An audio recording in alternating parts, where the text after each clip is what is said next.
नमस्कार साथियों, स्वागत है आपका डीबीएम न्यूज में। मैं आपके साथ विवेक उनियाल। मैं हूं अभी ऋषिकेश के भट्टोवाला क्षेत्र में और यहां पर आप मेरे समीप पे विराजमान महानुभाव देख रहे होंगे। इनका नाम है पंकज बिष्ट जी और इन पे भैरव भगवान की असीम अनुकंपा है, कृपा है और इन पे अवतरित भी होते हैं और इनके द्वारा लोगों को लाभान्वित भी किया जाता है, जिसे हमारी गढ़वाली भाषा में, उत्तराखंडी भाषा में बाघ कहते हैं। उस बाघ के माध्यम से जो है लोगों को जो समस्या होती है भगवान उसका निवारण करता है। भैरव देवता इन पर अवतरित होते हैं। उसके पश्चात ये लोगों की जो समस्याएं होती हैं उनका निवारण करते हैं। और आइए इनसे थोड़ा सा साक्षात्कार करेंगे, थोड़ा सा बातचीत इनसे करेंगे। जी बिष्ट जी, सबसे पहले तो बहुत बहुत स्वागत है आपका। धन्यवाद, नमस्कार और सीताराम सभी को। और आपके चैनल के माध्यम से आप आज आए, आप बिना बताए अचानक आज मेरे पास आए और डर भी लगता है न्यूज़ को देख के क्योंकि क्या होता है कि आज जैसा देखने के लिए मिल रहा है समाज में और जैसा कि प्रगतियां चल रही हैं इस समय कि कई चीजें जो है ढोली उपासकों के या फिर उपासक जितने भी भाई हैं मेरे, देख के थोड़ा डर भी लगता है कि आज मीडिया हमारे पास आई तो थोड़ा जी नहीं बिष्ट जी, ये आप सोच लीजिए कि जो व्यक्ति गलत नहीं हो उसे डरने की आवश्यकता ही नहीं है। और हाँ, जो गलत होगा तो स्वतः ही डरता है। लेकिन आपको मैं व्यक्तिगत रूप से भी जानता हूँ, आप गलत नहीं है। आपके साथ में बहुत बार बातें भी आपके साथ हुई है। बिष्ट जी, आज यहाँ पर कार्यक्रम भी चल रहा है, सुंदरकांड का पाठ भी हो रहा है और भजन संध्या का कार्यक्रम भी है। तो ये किस प्रकार से, मतलब किस प्रयोजन में किया जा रहा है? ये जो है शिवरात्रि ये जो है अभी जो श्रावण मास चल रहा है, श्रावण मास के उपलक्ष्य में हमने सुंदरकांड का मंगलवार के दिन सुंदरकांड का आयोजन किया।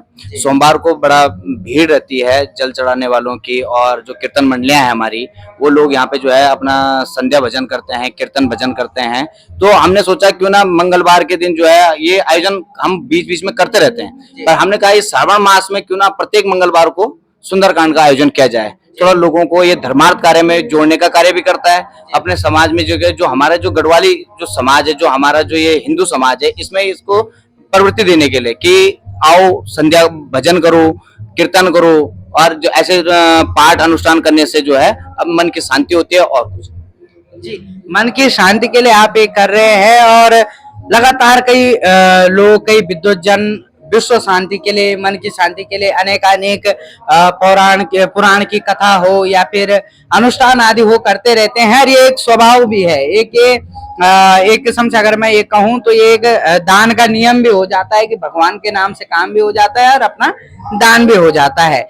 लेकिन बिष्ट जी, अगर मैं आपसे एक सवाल करूं कि आप यहाँ पर बैठते हैं, अपनी आपकी यहाँ पर एक चौकी है जहाँ पर क्या आप लोगों के दुखों का निवारण करते हैं और यहाँ पर आप कहते हैं कि आपको भैरव देवता आप पर अवतरित होते हैं, तो क्या अनुभूति रहती है उस समय? क्या महसूस होता है आपको? कैसे लगता है आपको कि आप पे भैरव देवता प्रकट हो चुके हैं? देखो, कुछ हमारे जो उत्तराखंड के जो वाद्य यंत्र हैं, ढोल है, घंटी है, शंख है, इनको जब बजाया जाता है और देवता का एक जो समय है, जो नियम निर्धारित है कि इतने बजे जो है हमने देवता का बुलाना है, तो उस समय शंख ध्वनि, घंटियां और ढोल बाजे जो यंत्र हैं, जो ढोल वाद्य यंत्र हैं, इनको बजाया जाता है। तब देवता की अनुभूति, जब हमें लगता है कि देवता हमारे शरीर में आना शुरू हो जाता है। पर जैसे जब देवता आ जाते हैं तब पता नहीं रहता है कि मतलब शरीर में कैसी गतिविधियां हो रही हैं, क्या देवता बोल रहा है, क्या हो रहा है। कि देवता कई बार क्या करता है, बाहर को चला गया या आग में चला गया, या देवता ने किसके लिए क्या बोला, वो चीजें जरा थोड़ा याद करना बड़ा मुश्किल रहता है। पर कुछ चीजें याद रहती हैं। ऐसा नहीं है कि देवता आया और हमको जो है विस्मृति हो गई या सब कुछ भूल गए, नहीं, ऐसा नहीं। आते समय और जाते समय जो है देवता तेज होता है और उसके बीच में जो समय होता है उसमें देवता मध्यम रहता है, जिसमें हमें मालूम रहता है कि क्या देवता बोल रहा है। तो कुछ शब्द जो है देवता भी जो है नहीं बोलता है, जैसे गलत शब्द नहीं प्रयोग करता है या किसी के यहाँ लड़ाई नहीं कराता है। तो इन चीजों का तो ये है कि जब देवता प्रकट होता है तो उस समय शरीर में पता नहीं चलता कि क्या हो रहा है। जी जी, आपने कहा कि जो हमारे वाद्य यंत्र है, पारंपरिक ढोल दमाऊ जो होते हैं, सुनने में आया कि इधर आपके पास जो ढोल है, इधर मंदिर का ढोल है, वो 11-12 लाख रुपए का कुछ है, ऐसा सुनने में आया है। चांदी का ढोल है? जी जी, चांदी का ढोल है, वो 7 किलो का ढोल है। और जिस समय मैंने बनाया था तो मेरा तो इसमें 1 रुपए नहीं है और न किसी ने इसमें दान किया हुआ है। ये चीजें कईयों की मन में गलत फहमी है कई लोग सोचते हैं कि जो है ये ढोल जो यहाँ चांदी का बना है, इस क्षेत्र में चांदी का ढोल बना, भाई ये किसने दिया, किससे मांगा, ये कहाँ से आया। तो मैं बता दूं कि ये देवता की अपनी संपत्ति है। जो लोगों के पास क्या होता है, यहाँ किसी की मनोकामना पूरी तो लोग देवता को जिनस देते हैं, चांदी की धातु देते हैं, जिसको हमारे गढ़वाली में बोलते हैं धागुला, धागुला चढ़ाते हैं। तो जब धागुले अति हो जाते हैं तो हमने क्या करा, एक बार क्या हुआ कि धागुले 7 किलो से ऊपर थे, तो हमने इन सबको मिलाया और उनको गलाने के लिए सोनार के पास दिया और हमने कहा भाई ये जो चांदी है, इसी चांदी का ये जो चांदी है इसी का ढोल बनाना है। तो तब हमारा ये ढोल जो है देवता की अपनी निजी संपत्ति से हमने चांदी का ढोल बनाया, फिर उसकी प्राण प्रतिष्ठा गई और फिर उसको स्नान आदि कराया, फिर उसमें देवता का अवतरण हुआ। उसको देवता उस पे आता भी है, उस ढोल पे देवता भी आता है, ढोल पे देवता आता है। उस ढोल पे देवता आता है और वो न्यूता भी करता है। अगर मैं यहाँ पे नहीं हूं तो दास जो है हमारा न्यूता यहाँ पे ढोल से करवा सकता है। और यही चीज हमारे सेम मुख्य में भी है। और यहाँ पे तो मेरे पास एक है, और जहाँ जहाँ जो स्थान पर मैं बैठता हूँ, जैसे बागी हो गया, अनेक जो हमारे यहाँ जो क्षेत्र है, हमारे पास देवता के पास 18 चांदी के ढोल हैं और 5 उसके निजी मठ में। बागी जो क्षेत्र है वहाँ 5 है और अन्य क्षेत्रों में। अच्छा, ये इस बात को थोड़ा सा स्पष्ट कीजिए। आप जैसे कह रहे हैं कि बागी जो क्षेत्र है इसमें जो आपका देवता है, जो भैरव देवता है, वो कैसे किसी कुल के देवता है या क्षेत्र के देवता है? देखो, विशेष जो ये देवता है ये वहाँ पट्टी का देवता है, इसे वहाँ राजा माना गया है, टेरी के नरेश से सम्मानित देवता है और ये वहाँ पट्टी का इष्ट है, पूरे लमगांव क्षेत्र का वो इष्ट है। वह हालांकि लमगांव क्षेत्र का इष्ट नागराजा है, वो नागराजा जो है त्रिलोकीनाथ है, पर भैरवनाथ जो वहाँ पे न्याय का देवता है और वो पूरे क्षेत्र का देवता है। हर घर में भैरव है वहाँ पे, और भैरव वहाँ पे जो है थोड़ा सा घात रूप में भी है, बागी में तेज रूप में, उग्र रूप में है, पर वहाँ पे ये देवता जो कई गाँव का है, पर पर्टिकुलर ये कुमायूं का देवता है। मैं आपको बता दूं, हम बिष्ट लोग हैं, पर ये देवता मुख्य कुमायूं का है। ये कुमायूं बोले तो कुमाऊं से आया हुआ, जिनकी जात कुमाई है, अच्छा, वो ये उनका देवता है। और इसमें बग्याल लोग आते हैं, और इसमें बग्याल हैं, कलूड़ा हैं, असवाल हैं, राणा हैं, इसमें कई जातियां वहां पे हैं। मेरे को तो कुछ जातियां याद नहीं है, बिष्ट हैं, चौहान हैं, कई जातियां हैं वहां पे जिनका ये देवता है, पर ये वहां का इष्ट है जो देवता है। और कईयों का ये कुल देवता है। देखो, कुल और इष्ट में बहुत फर्क है। किसी के यहाँ तो कुल देवता नागराजा है और किसी के यहाँ कुल देवता भैरव है। तो जिसका कुल देवता भैरव होगा उसका इष्ट नागराजा होगा। जैसे हमारा जो है ये कुल देवता भैरव है, इष्ट हमारा नागराजा है। जो सेम मुख्यम का देवता है वो नागराजा है जी। जब ये बात होती है, आप कह रहे हैं कि पूरी पट्टी का देवता है, तो क्या पूरी पट्टी से आपको चुना गया है एक व्यक्ति के रूप में कि जो ये भैरव देवता है आप पर अवतरित होंगे, या और लोगों पे भी वहां पर अवतरित होते हैं? वैसे भैरवनाथ जो है कई लोगों पे आते हैं, पर एक जो होता है, एक मुख्य जो भूमिका निभाता है वो कोई एक होता है। वैसे आता ये सब पे है। कई लोग कहते हैं कि मेरे पे भैरव आ रहा है, मेरे पे भैरव आ रहा है, आता ये कईयों पे है, पर ये जो मुख्य जो बागी का भैरव ये कोई एक पसवा होता है। जो कि हालांकि अभी जो ये मुख्य देवता जो आता था ये कुमायूं पे आता था, जो 22 साल पहले आता था। अभी देवता वहां किसी पे आ नहीं रहा है, अवतरित नहीं है, गद्दी पे कोई अभी विराजमान नहीं है। तो तब तक जो है हम वहां जाते हैं, कार्य करते हैं, और वहां पे अभी क्षेत्र का जो व्यक्तिगत जो विशेष है वो मुझे बनाएंगे।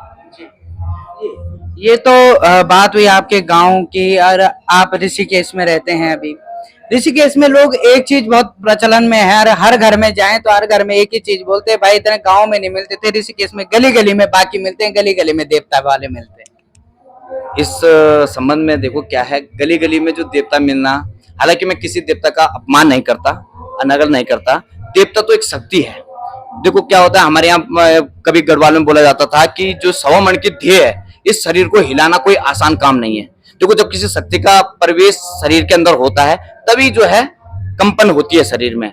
और किसी पे जब देवता आता है तो ऐसी देवता मतलब किसी पे भी नहीं नाचता।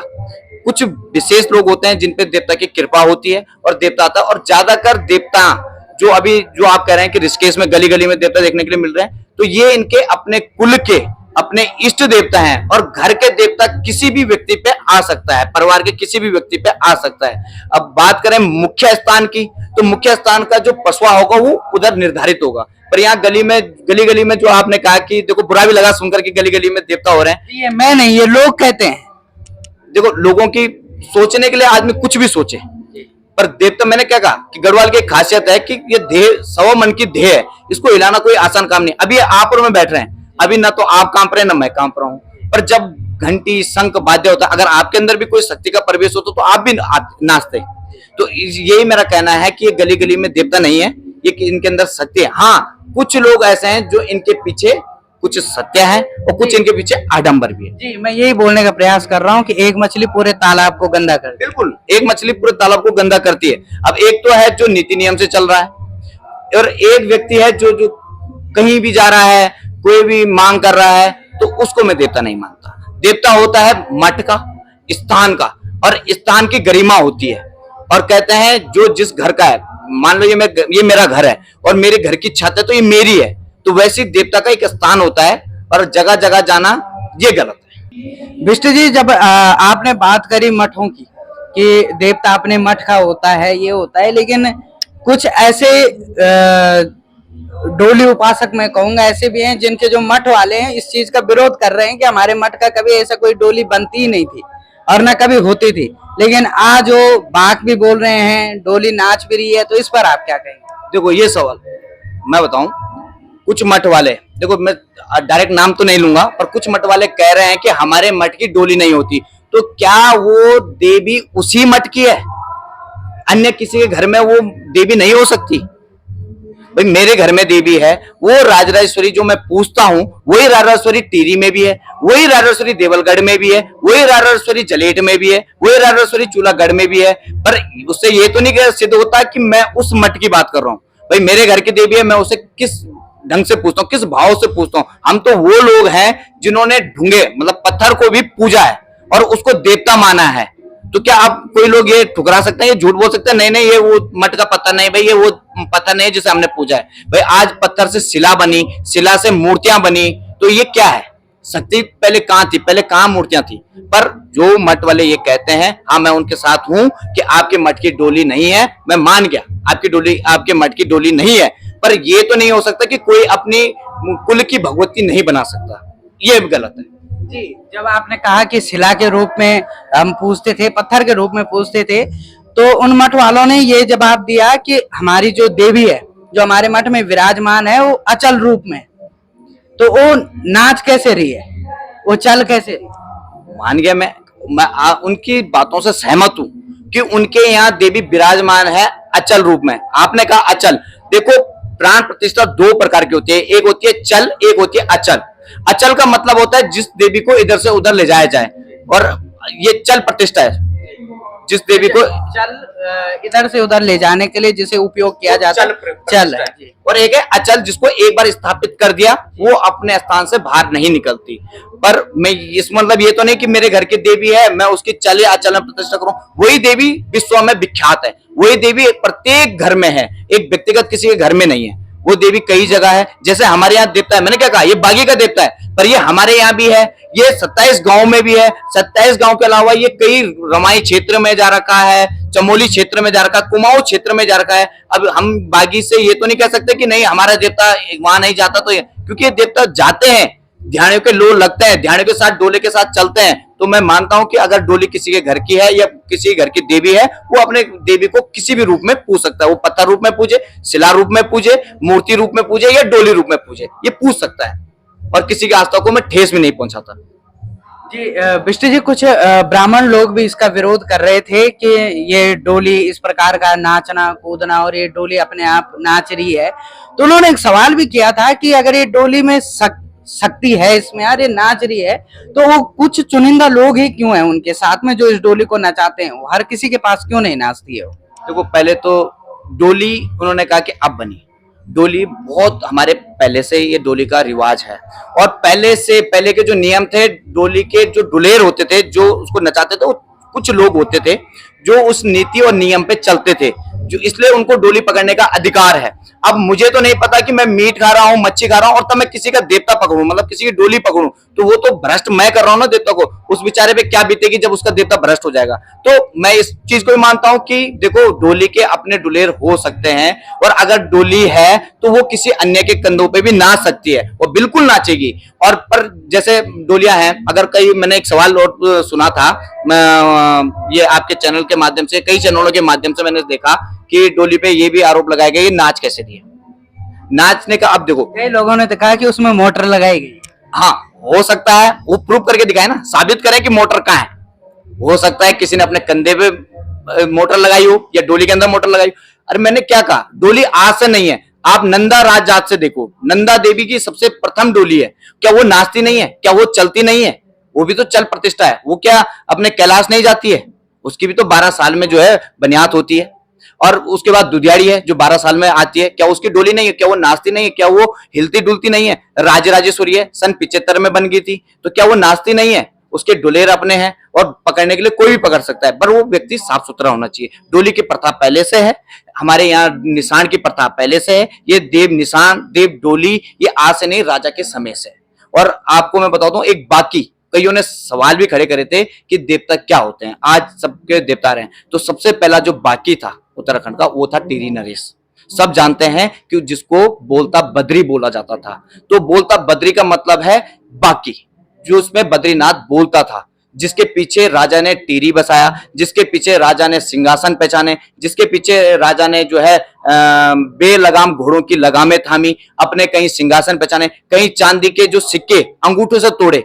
तो किसकी शक्ति थी? बद्रीनाथ की तो थी। और बोलता बद्री इसीलिए बोलता था, बोलता बद्री नाम पड़ा तब से जब गंगा घाट हरिद्वार में मेला था, अंग्रेजों द्वारा मेला लगाया गया, देश विदेश से राजाएं वहां पे सम्मिलित हुए और अपने ही राज्य में हमारे टिहरी नरेश को जगह नहीं मिली। जी जी जी, उसमें कहते भी हैं मेरी गंगा बोली बोल, तो मैं चांदी घाट आ लीजिए। तो वो जो बोला था कि मेरी गंगा सच्ची बोली, मेरी गंगा माए तो महिमा बोड़ी आली, और चांदी घाट आली ऊंचा स्थान था, चांदी घाट वहां बोड़ी थी गंगा। और वो किसने करा था वो काम? बोलता बद्री, मतलब वो बागबाणी थी, वो सिद्ध थी, वो बागबाणी बद्रीनाथ की थी। तो यहां से देवता का चलन हुआ और बद्रीनाथ से ही बाकी का प्रचलन हुआ। जी, ये तो बाकी की बात हुई कि बोलना, ये वाक सिद्धि भी हम इसे कह सकते हैं। लेकिन कई जगहों पर ये भी देखा जाता है, कोई अपनी मुट्ठी में जौ रख रहा है, चावल रख रहा है, उसमें दूध या फिर जल जो भी डालते हैं वो डालते हैं और उससे हरियाली निकलती है। तो ये कहाँ तक सही है? देखो रही हरियाली की विषय, तो मैं जो हरियाली मानता हूं वो 9 दिन की, जो हमारी हरियाली जो 6 महीने में चैत की जो नवरात्रि आती है और आसूस की जो नवरात्रि आती है, उसमें जो बोई जाती है ब्राह्मणों द्वारा, मंत्रों द्वारा जो बोई जाती है, उसे मैं सिद्ध मानता हूँ। और जो हरियाली मन्नार या कोई देवी जो देती थी, वो देवी जो देती थी वो थी द्रौपदा, और द्रौपदा देती थी हरियाली अपने पनों में वो हरियाली देती थी, वो प्रमाण था द्रौपदा का। ऐसे कई प्रमाण हुए, एक हरियाली ने कई प्रमाण हुए। पर जो अब चल रहा है, इस चीज को मैं अभी ढंग से जाना नहीं हूं, अभी मैंने इतना माना नहीं। हाँ, किसी पे शक्ति होगी, इतनी पावर होगी कि जो हरियाली दे रहा है। मैं किसी हरियाली का विरोध तो नहीं करता, पर मैं ये कहता हूं कि जो इसके पीछे, जो व्यक्ति इसके पीछे गलत चल रहा है, वो इस गलती को यहीं रोक दे। ये उचित नहीं है, इस गलती को यहीं रोक दे। जो हरियाली थी, जो देवी थी, आपको किसी को प्रमाण देने की जरूरत नहीं है, आपको अपनी शक्ति का प्रदर्शन कहीं कराने की जरूरत नहीं है। अगर कोई कहता है कि आप पे शक्ति है तो हरियाली उगाओ, यह आपको देने की जरूरत नहीं है, आपको नाराज होने की जरूरत नहीं है। ये देवी का विषय है, देवी की मर्जी होगी तो देगी, नहीं होगी तो नहीं देगी। पर जहां तक मैं मानता हूं, अगर आप शक्ति के साथ खिलवाड़ करोगे, ये उपासकों के लिए भी है, ब्राह्मणों के लिए भी है। अगर आप शक्ति के साथ खिलवाड़ करोगे, ऐसा तो है नहीं कि आपके यहाँ शक्ति नहीं है, आपके यहाँ भी विराजमान होगी। हो सकता है आपके यहाँ हरियाली ना दे रही हो, मैं उस चीज को भी स्वीकार करता हूँ। मेरे यहाँ जो है थाल लगती है, मेरे यहाँ भगवती भी है, हमारे यहाँ हरियाली नहीं देती, मैंने आज तक देखी नहीं, पर मैं उस चीज को भी स्वीकारता हूँ। और जो दे रहे हैं वो शक्ति है, अच्छी बात है। इससे पहले कि कोई और विरोध उठे, आप लोग इस चीज को रोक दीजिए। जो कुछ हरियाली जो तो सही दे रहे हैं और कुछ उसके पीछे आडंबर कर रहे हैं, वो रोक दीजिए। जी, ये बात मैं आपसे कहना चाहूंगा कि अगर देवी को अगर हरियाली देनी होती तुरंत में, तो इससे पहले सतयुग था, त्रेता था, द्वापर आया, अभी कलयुग है। हर जबकि माना जाता है कि जितने सिद्ध उस समय हुआ करते थे, अभी कलयुग में इतने सिद्ध पुरुष नहीं मिलेंगे जितने सतयुग में, त्रेता में, द्वापर में थे। और चाहूंगा, सुनो, देखो क्या था, पहले तपस्या थी सालों वर्ष की। आप जानते हैं राजा भगीरथ ने भी गंगा को जमीन पे लाने के लिए कई पीढ़ियां उनकी खत्म हुई। बाद में भगीरथ जी ने तपस्या करी हुआ है, कई हजार वर्ष तपस्या करी। कलयुग में एक प्रमाण हो रहा है, देखो आप ब्राह्मण हैं, आप इसको भली बात जानते हैं, कलयुग में नाम लेने मात्र से ही देवता सिद्ध हो जाते हैं, ये आप जानते हैं। नाम लेने मात्र से ही आपका जो है कष्ट हरण हो जाते हैं, नाम लेने से ही आपकी पीढ़ियां तर जाती है। तो कलयुग की तो इतनी बड़ी मान्यता है। जी नहीं, आप मेरे सवाल को दूसरी तरफ ले गए। मेरा सवाल ये था कि पुरातन काल से नवरात्रि की पूजा होती हुई है, ये 9 दिन की पूजा हुई आती है पारंपरिक रूप से, जैसे कहते हैं प्रथम शैलपुत्री द्वितीय ब्रह्मचारिणी करके, ये पूरा 9 दिन तक 9 देवियों की पूजा होती है। और पहले दिन से लेकर के 5वें दिन, जिस दिन पंचमी होती है, जिसे संपट खुलना भी बोलते हैं, उस दिन हरियाली को जो उसके ऊपर ढकाने के लिए रखा जाता है वो निकाला जाता है, हरियाली का दर्शन किया जाता है संपट खोलने के लिए, ठीक है। लेकिन अगर भगवती को अगर तुरंत ही हरियाली जमानी होती तो 9 दिन की प्रक्रिया पुरातन काल से क्यों रखती? वो उसी समय से ये रखती कि हाँ भाई आज आओ, ब्राह्मण को बुलाओ या फिर जिन पे देवी अवतरित होती है उनको बुलाओ, 1 दिन का पाठ करो, नचाओ कुदाओ, हाथ पे हरियाली जमवाओ, सबको दो, पाठ हो गया पूरा। नहीं, जो 9 दिन की हरियाली है, जिसका नाम ही नवरात्रा है, जिसमें 9 दिन तक ही, नवरात्रा का मतलब है 9 रात तक जिसमें पूजा अर्चन हो और 9 दिन तक हरियाली डाली जाए, वो नवरात्रि है। उसको मैं आपकी बात स्वीकारता हूँ, हरियाली वास्तविक में हुई है, जिसको जस के तौर पे माना गया है। और जो ये दिखा रहे हैं इसको शक्ति का प्रदर्शन कह सकते हैं, पर जो वास्तविक हरियाली वो 9 दिन की है। और किसी को मेरी बात का बुरा लग रहा हो तो मैं क्षमा भी चाहता हूँ। बिष्ट जी, अगर ये बात मैं करूं कि ये अपना शक्ति का प्रदर्शन है, तो मतलब क्या जरूरत पड़ गई कि शक्ति त्रिपुर सुंदरी जिसे कहा जाता है, और जो मतलब ये है कि सर्व समर्थवान है, एक बार के लिए जब अगर भगवती को क्रोध आता है तो ब्रह्मा विष्णु महेश में उनकी शरणों में चले जाते हैं, तो उन्हें आज शक्ति के अपने शक्ति का प्रदर्शन या प्रमाण देने की आवश्यकता पड़ रही है। जो आपने कहा ना, ये सतयुग नहीं है, प्रमाण इसलिए दिया जा रहा है कि कलयुग है। कलयुग में अगर स्वयं भोलेनाथ भी सामने प्रकट हो जाएं तो कलयुग का व्यक्ति इतना पापी है, वो बोलेगा तो भोलेनाथ है ही नहीं। बिष्ट जी, अगर मैं बात करूं जैसे आप कह रहे हैं भौकनाथ का, तो वहां पर जो ये नियम था कि वहां पर जब लोग आते जाते थे तो वहां पर श्रीफल फोड़ा करते थे, और वहां पर छोटा सा मंदिर था। वैसे तो ऊपर उनका मंदिर था, लेकिन श्रीफल फोड़ने के लिए वहां पर एक छोटा सा मंदिर स्थानीय लोगों ने या जो राहगीर होते होंगे चलने वाले, उन्होंने बनाया था। लेकिन वो जब सुरंग वहां से गई तो उसे तोड़ दिया गया था। तो इस कारण से देवता रुष्ट हो चुके थे और उन्होंने शक्ति का जो अपनी शक्ति का प्रदर्शन किया, प्रदर्शन तो नहीं कहूंगा मैं, प्रमाण कहूंगा मैं उसे, तो प्रमाण दिया। लेकिन अगर मैं ये बात करूं कि कोई देवता किसी पे आ रहा है, कोई अपने दुख के निवारण के लिए उनके पास गया है, तो सबसे अच्छा प्रमाण तो वही होगा कि उनके दुख का निवारण, किस कारण से ये दुख है, उसको स्पष्ट रूप से बता करके वो अगर सही होने की स्थिति में है तो उसे सही बताए। और अगर ये भी होता है, क्योंकि काल के आगे तो कोई नहीं है, जिसकी जबकि आई है वो तो उस समय जाएगा ही जाएगा। मैं क्या कह रहा हूँ, जैसा आपने कहा काल क्या है कोई नहीं है, देखो देवता कभी किसी की मृत्यु नहीं बता सकता, देवता किसी की अकाल मृत्यु नहीं रोक सकता, देवता कभी ये नहीं कह सकता कि मैं फलाने को मरने से बचा दूं, ये मैं नहीं मानता। देवता कभी ऐसा कर, क्योंकि देवता कभी प्रकृति के साथ छेड़खानी नहीं करेगा, जो प्रकृति का नियम है वो तो होगा ही। यहाँ पर कई लोग ये भी दावे करते हैं कि कोई कैंसर का पेशेंट था, वो अब बिल्कुल सही हो चुका है, डॉक्टरों ने मना कर दिया। देखो, इन्होंने अगर कैंसर के मरीज ठीक करे हैं तो उसमें कोई दोष रहा होगा, दोष के निवारण के लिए देवता को उत्तराखंड में आज से पहले जब डॉक्टर नहीं हुआ करते तो देवता क्या बोलते, ताड़ा मारा बलिए पर, तो उस पर बुखार है ये ताड़ा मारा, तो ताड़े क्यों मारा जाता था कि ते पर कोई छोल नहीं, कुछ नहीं थी, वो बीमारियां ठीक होती थी। अगर देव दोष पितृ दोष के कारण अगर शरीर में कोई बीमारी है वो ठीक हो जा सकती है, और अगर डॉक्टरी बीमारी है जो इसका इलाज होना है वो देवता ठीक नहीं करता है। इसका प्रमाण आप कोई भी उपासक ले लीजिए, नहीं तो कैंसर मरीज कैंसर हॉस्पिटल जाइए ना, अगर कैंसर ठीक है, हाँ अगर उस पर दोष है तब ठीक हो सकता है। अगर मेडिकल से कोई बीमारी है, अगर कोई दवाई से कोई बीमारी है जो जिसको हम कहते हैं कि भाई ये बीमार चाहिए पर ये फलाड़ी बीमारी लगी, अगर वो बीमार है तो उसको देवता ठीक नहीं कर सकता। देवता ठीक करेगा उसको जिसपे दोष होगा, वो दोष किसी भी ले लीजिए, देव दोष होगा, पितृ दोष होगा, हत्या दोष होगा, किसी भी दोष को ले लीजिए तब वो सही हो सकता है, बाकी अन्यथा वो कैंसर सही नहीं हो सकता। जी बिष्ट जी, आप क्षत्रिय वर्ण से आते हैं और मैं आपसे एक प्रश्न करना चाहूंगा कि लोग आजकल क्या कर रहे हैं, ब्राह्मण उपासक जो हैं, ब्राह्मण वर्ण से जो आते हैं, पहले तो वो करते हैं जो अपने उनके भक्त होते हैं, उन भक्तों को उनको फायदा मिलता होगा, ये मैं व्यक्तिगत रूप से नहीं जानता हूं कि उनके शक्ति कैसी है क्या है, मैं कभी गया नहीं हूं, लेकिन लोगों को फायदा मिलता ही होगा अगर वहां जा रहे हैं।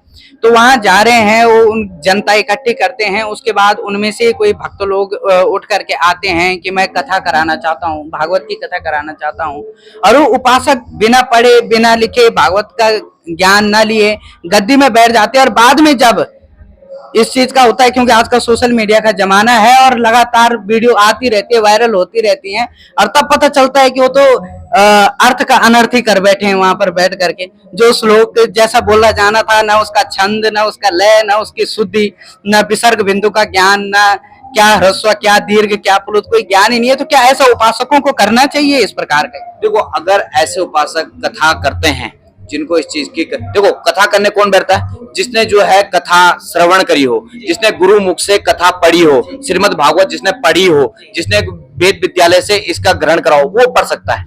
और व्यासपीठ में बैठने का अधिकार भी उसी व्यक्ति को है। और दूसरी बात मैं बताऊं आपको, कई ऐसे भी हैं ब्राह्मण और उपासक जो गद्दी में तो बैठ जाते हैं, उनके पास जो शिखा नहीं है। जो सबसे पहला धर्म है ब्राह्मण का और उपासक का, शिखा, जो हमारा संस्कार है, और दूसरा है जनेऊ।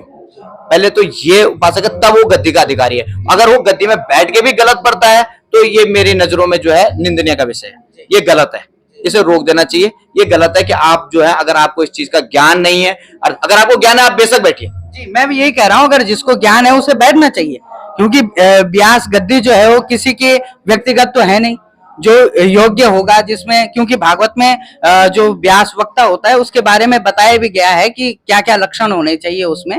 तो जो जिसके अंदर वो लक्षण पर्याप्त मात्रा में है, जो उन लक्षणों पे खरा उतरता है, वो बैठे, उसके लिए मना। लेकिन बिना पढ़े, बिना लिखे और बैठ जाना, अर्थ का अनर्थ कर देना, वो गलत है। मैं क्या कर रहा हूँ, वो गलत है। पर जिसको सामर्थ्य है, मतलब ऐसे भी कई व्यास हैं जिनको आज श्रीमद् भागवत कंठस्थ याद है, जो अपने आगे पुस्तक नहीं खोलते हैं। देखो, मैं तो छत्रों में ज्यादा इसकी ज्ञान वो मैं नहीं बता सकता, ज्यादा इसके विषय में तो नहीं बता सकता, पर हाँ, जो हमने देखा है, हम भी भागवतों में जाते हैं, कथा श्रवण करते हैं, पर कई व्यास ऐसे हैं जिनको जो है मुखावर है, उन्होंने गुरु मुख से पढ़ा है, गुरुकुल से पढ़ा है, और कई अब अगर ऐसा कर रहे हैं तो गलत है, और गलत जो है उसे रोक देना चाहिए। ऐसा गलत काम ना कीजिए, ऐसा कृत्य ना कीजिए जिससे हमारा समाज गलत मार्ग की ओर जाए। ऐसा काम ना कीजिए जो लोग, जो हमारे समाज के लोग नहीं है, समझने मतलब है जो हमारे धर्म के लोग नहीं है, वो इस चीज को जब देखते हैं तो हमको बहुत गलत चीजें बोलते हैं। तो ये चीज नहीं होनी चाहिए। अगर आपको ज्ञान नहीं है तो आप उस विषय की तरफ ना जाइए। जैसे मैं हूं, मुझे डॉक्टरी ज्ञान नहीं है, तो मैं अगर किसी को कहूं कि मैं तेरा ऑपरेशन कर दूं तो ये गलत है। भाई, मेरे हाथ से तो मर जाएगा। वैसे क्या है, अगर आपको ज्ञान नहीं है और आप कथा के ऊपर बैठ रहे हैं तो आप जो है वेदों का क्या कर रहे हैं? अपमान कर रहे हैं, और उसको जो है मार रहे हैं जीते जी। तो ये गलत है। विष्ट जी, एक और प्रश्न, अंतिम प्रश्न आपसे एक पूछना चाहूंगा। जैसे मैंने अभी कहा कि पीठ पर बैठने के लिए कुछ लक्षण होते हैं, उनमें खरा उतरना पड़ता है। तो क्या आप एक बाकी हैं, आप बाक बोलते हैं, तो बाकी के क्या क्या लक्षण होते हैं? देखो, बाकी के लक्षण क्या है? सबसे पहले नियम, दूसरा है धर्म, और दूसरा क्या है कि आपके पास कोई आया दुख का निवारण करने के लिए, आपके पास कोई चावल लेकर आया, बाकी का अर्थ है कि आपने उसकी बाग बोली, आपने उसका निवारण दिया। कई ऐसे भी आते हैं, आपको उसको समझ आया कि नहीं आया।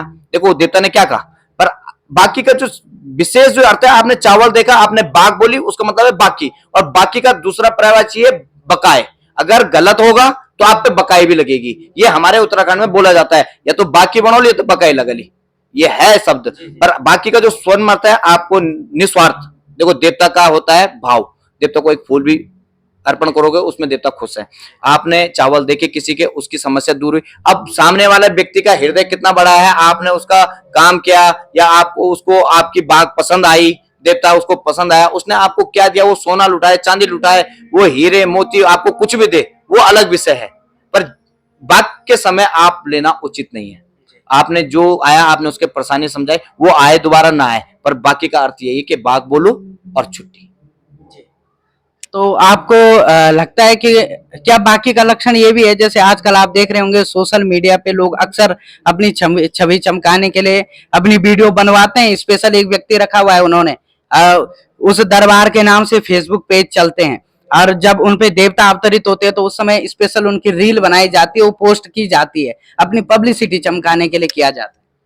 देखो, अगर कोई व्यक्ति आपकी वीडियो बनाता है, वैसे तो बाग के समय, जो बाकी का अर्थ है, बाग के समय आपका वीडियो नहीं बनना चाहिए। आप किसी के लिए जो बोल रहे हो, किसी के हो सकता है कोई पर्सनल बात है, कोई प्राइवेसी है, कोई ऐसा है जो किसी को उजागर नहीं होना था। देखो बात के समय क्या, जो जिसका मरता वो क्या नहीं करता, कोई परेशान होते हैं, आप उसकी जो है मीडिया के द्वारा अगर किसी को बताते हो तो वो गलत है। अगर कोई आपके जैसे मंडाण हो गया, थोड़ा हो गया, या नृत्य करते समय किसी ने वीडियो बनाई, आपने वो डाली, तो मैं उसको गलत नहीं मानता। और देखो गलत क्या है, आज से पहले था नहीं साधन, अब साधन है तो ठीक है, पर बाकी अगर आप वीडियो बनाते हैं, बाकी वीडियो आप डालते हैं, तो मैं लगता हूँ ये कृत्य गलत है, बाकी वीडियो नहीं होनी चाहिए। आप अदरवाइज अपनी ऐसी वीडियो बना लीजिए कि आप प्रवचन दे रहे हैं या आप कोई ऐसा काम कर रहे हैं, धर्मार्थ काम कर रहे हैं, तो आप वीडियो बनाइए, तो कोई मुझे उससे कोई आपत्ति नहीं है। पर अगर आप बाकी वीडियो डाल रहे हैं तो वो गलत है। जी। मैं आपसे एक व्यक्तिगत मेरा वो है कि हमारे गांव में आप जानते होंगे घड़ियाल देवता होते हैं, एक घंटाकर्ण देवता, वो एक व्यक्ति पे अवतरित होते हैं।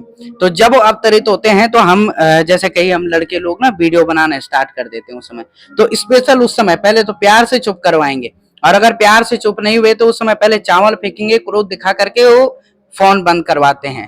तो इस प्रकार का जब नियम चलता है देवताओं में कि वीडियो नहीं बनाना है, ये सो क्योंकि ये सोशल मीडिया, ये आधुनिक चीजें हो चुकी हैं और भगवान जो है पुरातन काल से है, तो क्या इन दोनों का समावेश करना अच्छी बात है? तो मैंने क्या कहा, देवता ने कहा कि भाई मेरी वीडियो नहीं बनानी, अच्छी बात है, वीडियो बनानी भी नहीं चाहिए देवताओं की, वैसे तो कायदे से देवताओं की वीडियो बनानी भी नहीं चाहिए।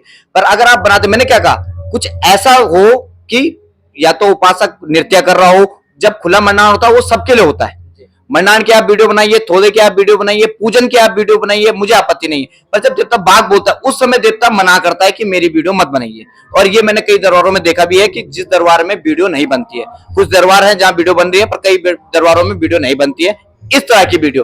बाकी मेरी भी कुछ वीडियो हैं जो लोगों ने सोशल मीडिया में डाली हुई है, पर उसमें आप उठा के देख लीजिए, कोई वीडियो कोई बाकी नहीं होगी, सब मंडाण की है, पूजन की है, या देवता पूजन की है, जब हम देवता पूजते हैं उस समय की वीडियो है। इसके अलावा जो बाकी वीडियो वो गलत है, जिस समय देवता अपने पूर्ण रूप में रहता है वो नहीं बनानी चाहिए, या जिस समय देवता कोई ऐसा कृत्य कर रहा हो जिस समय जो लोगों को नहीं दिखानी चाहिए। जैसे देवता क्या होता है, आग में जाता है या सब्बल चाटता है या चिमटे लाल करके चाटता है, ये वीडियो भी नहीं दिखानी चाहिए, ये गलत है। जी, बहुत बहुत धन्यवाद बिष्ट जी, आपने अपना कीमती समय हमें दिया।